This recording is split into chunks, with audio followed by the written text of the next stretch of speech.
Sawasawa na teme yetu inasema kuhusu maisha ya Zakayo. Ninajua kila mmoja wetu anamjua mtu ambaye anamuitaka Zakayo. Hata mwenye asomake Biblia, ukimwambia tu jina Zakayo, deja aisha jirapele ku quelque chose. Amen. Mu imagination yetu tunapoka tukisikia Zakayo, tunaona mtu mfupi. Ndio ilikuwa identite yake principal. Donc wakisema mtu mfupi, wanamuona Zakayo. Lakini derrière na ufupi yake Zakayo alikuwa mtu mwingine tofauti sana kwenye maisha yake. Amen. Biblia inamtafsiri kama vile mkubwa wa watoza kodi. Donc alikuwa mkubwa na mtu mwenye mali nyingi. Malgré alikuwa na ile richesse yote, alikuwa na ile autorite yote, alikuwa na ile ukubwa yote, lakini kilema yake moya ilifinika vyote mu maisha yake.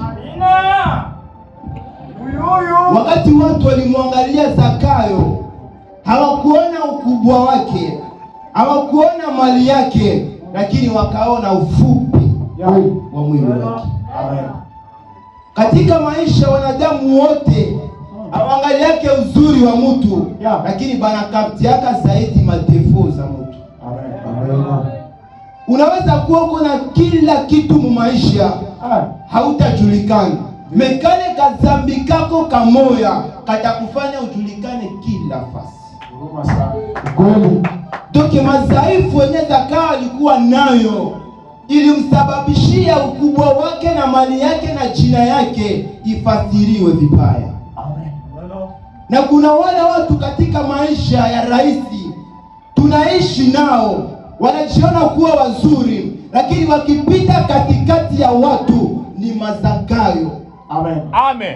Anaweza kuwa ni mrembo sana, anaweza kuwa kaka mzuri sana, lakini akipita katikati ya watu wabonake uzuri yake, banaonaka tu bufupi ya maisha yake. Ndio.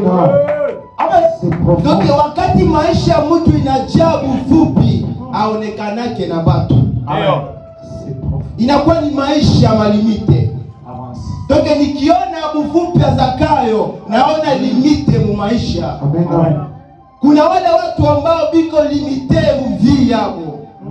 Anaweza kuwa na besoin ya kuendelea mbele, anaweza kuwa na besoin ya kuonekana, anaweza kuwa na besoin ya kupata jina mu societe, metu ya bufupi yake hakuna nayemuona. Kuna wakati mwingine unalombaka kazi wakupe kazi, unapata demande yako, pengine bana approve ba demande yako, lakini yako hawayaprove yaka miaka na miaka, chuma maisha yako iko mu malimiti. Amen. Doki kwa tafsiri nyingine, ule ufupi wa Zakayo ulikuwa kwake ni blocage ya vie spirituelle yake ya ndani. Amen. Doki malgré alikuwa kila kitu, lakini alikuwa limite mu maisha. Amen. Na kuna wale watu katika maisha yetu benye biko limite. Unaanza ona unazaliwa mfamilia yenye iko limite. Hakuna mtu mwenye shaka kusa $1000 mu familia yenu, tunyie wote mko limite. Hakuna mtu mwenye shaka fikisha 70. Wote wanakufiaka ni mu 40-30, wote mko limite. Lakini siku leo kama uko na imani, hautatoka hapa na maisha yako limite, bali utatoka hapa na maisha yako illimite. Amen, amen. Unaweza kuwa uko Zakayo mu maisha yako ya kiroho na uchionake. Unaweza kuwa unaishi mu maisha malimite, lakini hautijuake. Kuna watu ambao wamekwisha kuzoea madhaifu mu maisha yao. Iko nasema hii ugonjwa ni yangu tu, nishaka izoea. Iko potema ni yangu tu, nishaka izoea. Siku Mungu alikumbaka, akukumbaka muile na tire nyoko na jisipia Mungu. Wewe uko picha ya Mungu. Na Mungu hana kilema hata saa moja. Ile mabilema yote yenye uko nayo haikutoka kwa Mungu. Ndio maana usijivunie madhaifu mu maisha, tafuta kuachana nayo. Amen. Kuna mtu mwingine mwenye shakazoea maisha yale madhaifu yenye kuna. Ndio maana mnaweza kumuombea, mnaweza kumshauri, kama ishakapenda ile maisha yake ile madhaifu, ni vigumu sana hapo. Amen. Uponyaji wa mtu unaanzia ndani yake yeye mwenyewe. Amen. Wewe mwenyewe kama unadecide kutoka mwile maisha uko mwayo, hata nikuombea hapa usiku na mchana, hawezi ukatoka. Toke mfungulivu wa kwanza maisha yako ni wewe mwenyewe, ndio uko na droit ya kudecide. Amen. Ndio maana mimi nampenda sana Zakayo. Ukishuka hapa kwa mstari wake wa 3, maandiko yanasema hivi: akatafuta kuona Yesu ni nani, lakini hakuweza kwa sababu ya makutano, maana alikuwa mfupi. Malgré ulemavu ya Zakayo, malgré ufupi ya maisha ya Zakayo, lakini muyeye mulikuwa na ile upa ya kumuona Yesu ni nani. Amen. Madhaifu yako sikutengake mbali na Mungu. Hata unajikuta uko limite mu maisha, ile kukua limite sikufanya wende mbali na Mungu. Ile madhaifu yako uitumikishe kuwa nguvu ya kutafuta Mungu mu maisha yako. Amen.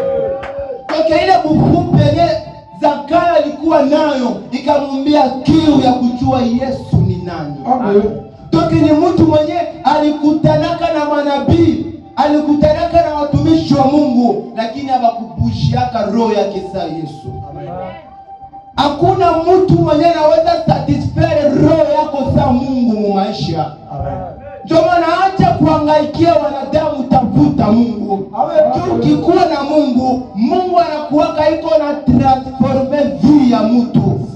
Toke Lazaro alijua, nikionana tu na Yesu sitakuwa tena jinsi niko, Mungu atashange identite yangu.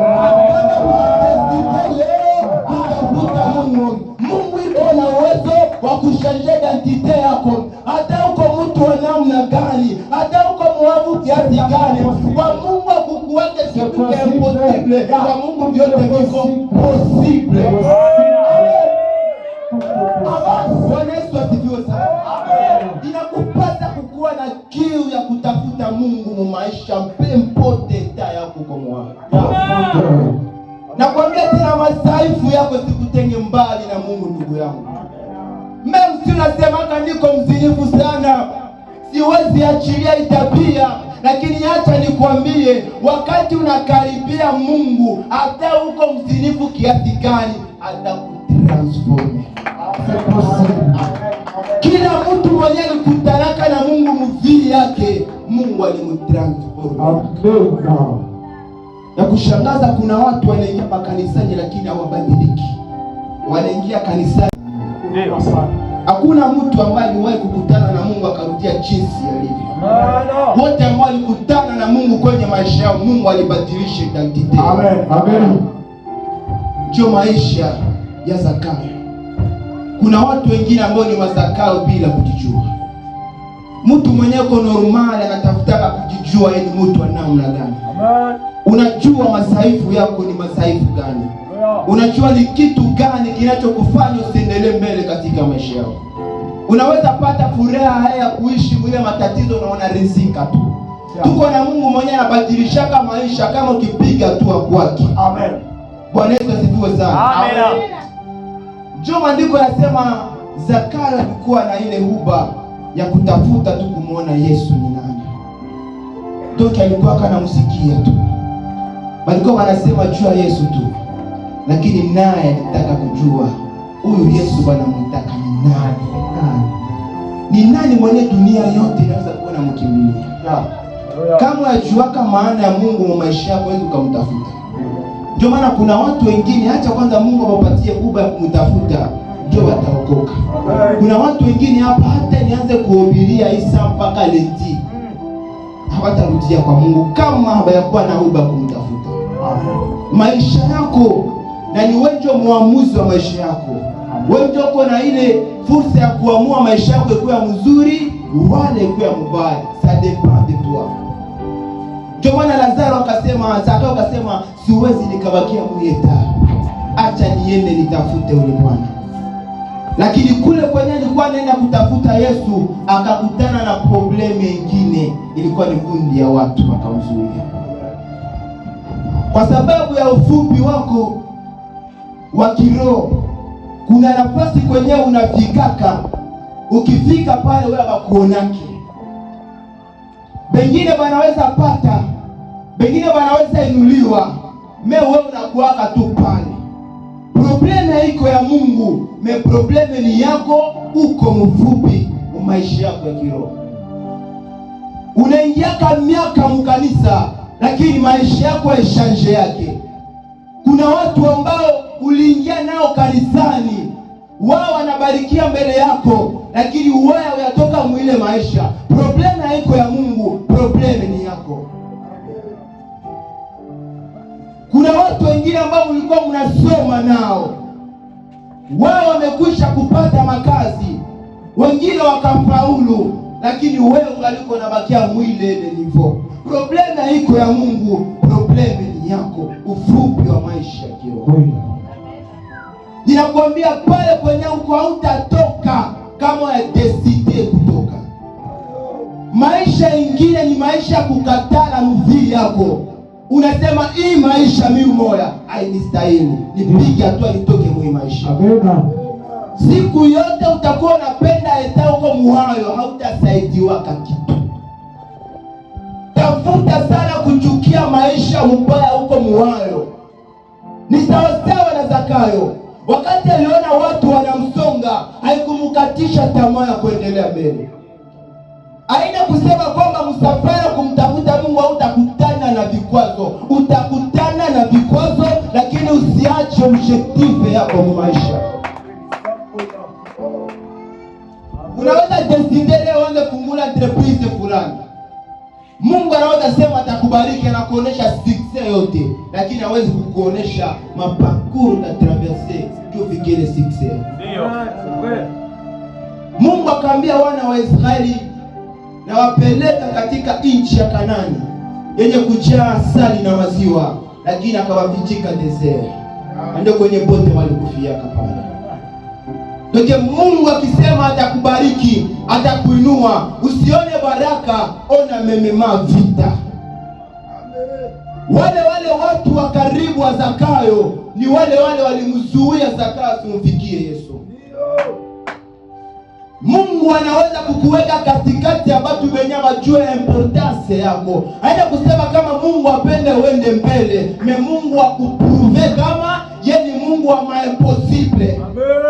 Amen. Si anaweza kukuzuia usiendelee mbele. Ukikuwa na courage mwe, utafuta ile mile waliweka mbele yako. Ni sawa sawa na Zakayo. Alimuona Yesu kwa mbali, lakini nguvu ya kumfikia hakukuwa nayo kwa sababu watu walimzunguka. Unapenda kuendelea mbele, lakini vishawishi ni vingi, wanakushawishi uache imani. Unapenda kumtumikia Mungu kijana mwenzangu, lakini barafiki yako wanakuwa barieri yako. Uko na decide upige hatua fulani mu maisha, lakini entourage yako inakukanyaka kunguo, hautaenda fasi. Hata kama wanaweza kukuzuia usiende mbele, tafuta njia ya kuenda katika success yako. Ni sawa sawa na Zakayo. Wakati aliona watu wao wanamshinda urefu, akasema nitatafuta kilicho kirefu kuzidia hawa watu. Pembeni palikuwa na mti. Ule mti mprofesi ni Yesu mwenyewe. Yesu anasema mimi ni mti wa uzima. Na wakati Lazaro alijua kama mwibu fupi yangu siwezi karibia Yesu, acha ni mpande yako, chua kisikia mzito yangu kuyeye, atasema Zakayo shuka, inanipasa kuingia nyumba yako. Wakati alijua ile siri, akaamua kupanda kumuti wa uzima. Na wakati alipopanda, Mungu akaona tena ufupi wake, akaona urefu wake katika Kristo. Wakati unajikuta kwa maisha yenyewe kama limite, maisha ufupi, panda kwa Yesu aliye mrefu kuliko wote. Amen. Wakati uko na matofauti kibili yake mwanadamu, juu mwanadamu naye hawezi kukufikisha mwile nivo unapenda. Panda kwa Yesu kupitia magoti, kupitia maombi, kupitia imani, naye Mungu atakuona. Unabakia mwile maisha nicho yapandaka kiroho maisha yako. Au yawahi cultiver presence ya Mungu muvili yako. Unaishi mwile maisha vyo hujawahi ona muti pembeni yako ambaye ni Yesu. Unaweza teseka miaka yote, kumbe solution ya mashida yako iko pembeni yako, macho ya kuona juu hauna. Je pense que mwile gunda mkukuwaka tu mtu mfupi Zakayo yeye peke palikuwa wa mingi, lakini Zakayo tu chuni neema yake alionaka mti. Siku yako itafikaka. Hata mkwe batu kiasi gani benye muko na uchetipe moya wetu, kama ni siku yako, hata kama ukuomba sana, Mungu atakuona. Acha kutamani maisha watu wengine. Tafuta solution ya kutoka mwile maisha ni ya wapi? Hakuna ingine, ni Yesu peke yake. Amen. Ni Yesu peke yake. Unasema kama hii maisha inanichokesha. Kuna watu ambaye hapa wanateseka ndugu yangu. Hii roho ya mtu inavijikaka vya mingi. Mtu anaweza cheka kumbe roho yake analia. Kuna watu wengine hapa ambapo mnaikala. Kuna wengine walikuja kanisani lakini hawana matumaini watakula nini. Hawana matumaini watoto wataendaje kesho shule. Hawana matumaini watalipaje kodi ya nyumba. Hawana matumaini watavisha je watoto yao. Batu banayala machozi muro. Kuna mtu mwingine mkanisa anaweza kumwona yuko kimya aseme, usiwazi kama ni sagesse bali orgueil. Pengine matatizo yanabalemeaka kuroho mpaka anasema eske Mungu kweli huko unaniona? Kuna watu wale makanisani. Naweza nikakuhubiria hapa, unapenda usio yangu, mimi utajua maisha yangu uko nyuma mgongo iko wae. Toke kuna watu wenyewe walitamani maisha Zakayo, lakini hawakujua kama Zakayo kuna litele na mfupi mvi yake. Unaweza kuona kaka dada anapita njiani anapendeza, unasema wow ningekuwa kama yeye, lakini wakikuonesha maisha yake secret hawezi kaipenda. Kuna mtu mwingine hapa anaweza kuwa na pesa, lakini pesa zake zikulake na amani, magonjwa yanamsumbua. Kuna watu wengine wana manguo, lakini mwili ya kuvala baitoshe wapi? Hata vale hayapende zake. Wako napenda manguo yake na yuko napenda mwili yako. Ndio maana ujipende kwa na jinsi huko. Ukijipenda jinsi huko, hautakuwa mvute na maisha ya watu wengine. Hautakuwa distraire na maisha ya watu wengine. Utazoisema probleme yako, tunajijua wewe peke na maisha yako na kutegemea wewe mwenyewe.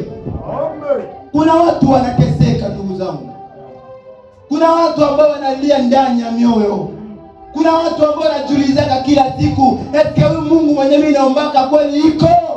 Nakwambia Mungu iko na anakuona. Najua kuone, panda juu ya mkuyu atakuona. Unaweza lia miaka yote na Mungu anakuona. Haya kusema kama Yesu akanajua Lazaro yuko pale, alijua. Lakini alichunga Lazaro atesite kupanda juu muone vizuri. Kama atesite kupanda muliese, hauwezi ukaona Mungu. Kama atesite kupanda muviwango vya juu, hautaona Mungu. Leo tesite kutoka mwile nivo kupanda munivo ingine. Maisha yako yanaweza badilika leo kama ukiamua.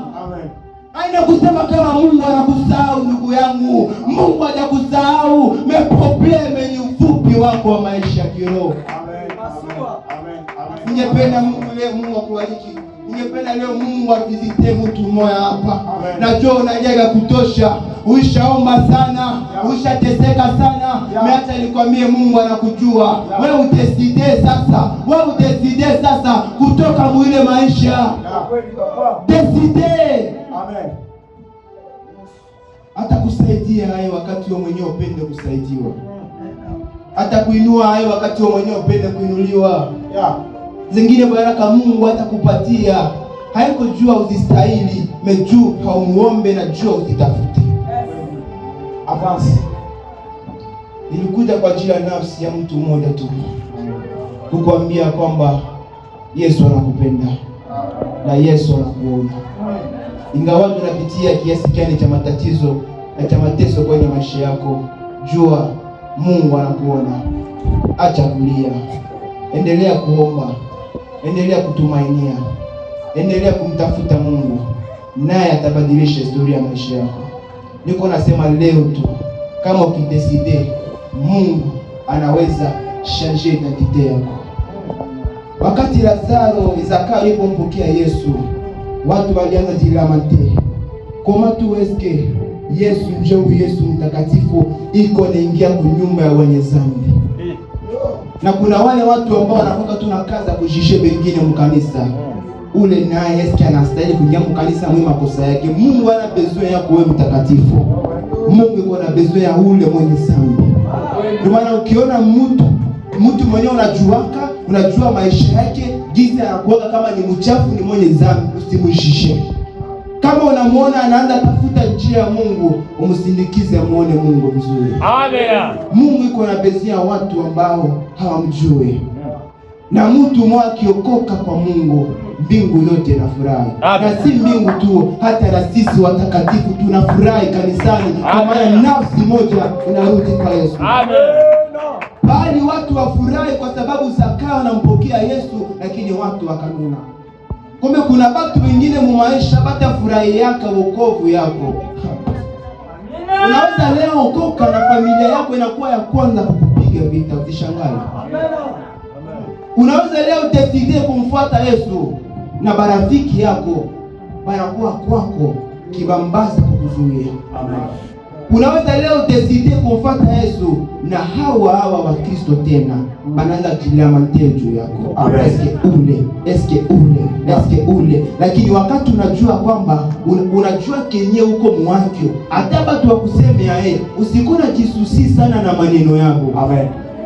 Amen. Ukijua watu wanakusema, unasema kama bananisema ndio, hii maisha iko yangu, sinungunike sana. Mwanadamu iko na kapasiti ya anaweza kukutengenezea maneno sangu na kuenea mzuri sana kwa yako yako. Sasa ukifuata ile maneno hautenda kafasi maisha. Amen. Kama tu unajua benye unafanya, hata bakuseme wewe ushaka sumbua watu nini tabaramu sana nje kila siku mkanisa, sema mimi najua kenye natafuta kama mkanisa. Amen. Jene tu sana wewe ule sio na mabiblia sana mzee. Bwana, mimi jua Yesu netika kuzeeka na jua benye niko mwabi. Amen. Wakati unajua benye uko mwabi, mtu hawezi kukutosha mlengo yako. Amen. Problemu yako ni mtu unasikiaka kila neno. Ona wakati walimsema Zakayo ndio akapata nguvu, akasema tungo ni mapuveka nishabadilika sasa. Na hii makuta yangu na hii mali yangu, kama niliwahi nyang'anya mtu byake kwa kinguvu na mrudishia mara. Akapuve watu kama mtu mwenye anivizite hapa haiko sa nyie. Tumanatema kikuvisite anakuweka njoo angalia maisha yako iko ae. Akutosha yako bilema, akutosha yako maprobleme na hata kubadilisha. Lakini siku Yesu alivisite Zakayo, alishange identite yake. Ule Zakayo mwenyewe alimsemaka ni mtu wa kunyang'anyana. Wakamuona kesho yuko anahubiri Yesu, kesho yuko na Biblia. Ule mtu mwenyewe uko anasema ni wa mbaya, ndio mwenye kesho anaweza kukusaidia kwa maisha. Amen. Acha kudharau watu. Amen. Ule mtu anasema haka nako ndio fupi yake, mwii ndani yake ule Mungu anaweza kufanya kesho abadilishe historia ya maisha yako. Amen. Kuna watu ambao walikuwa ile saa wakati Zakayo Mungu iko anambadilisha. Na wakati Mungu alimbadilisha, benye balikuwa karibu na Zakayo bakaanza benefisie kwanza baraka za Zakayo. Zakayo akasema Bwana, napatia na masikini na mayatima mali yangu. Ndio Mkristo akiokoka kwa kweli anakuwa faida kwa watu wengine. Pale kwenye huko usikaze kukua faida kwa watu wengine. Huko mtu mwenyewe unahitajika fasi yote kusaidia watu. Saidia watu sawasawa na uwezo wako. Kama ni mashauri, shauri watu. Kama ni maombi, ombea watu. Juu wewe mwenyewe uko pale, uko na kapasite ya kusaidia wasiojiweza katika maisha. Amen. Donc Mungu akikuokoa anakufanya usiwe mkombozi wa watu wengine. Amen. Mungu akubariki. Amen. Amen.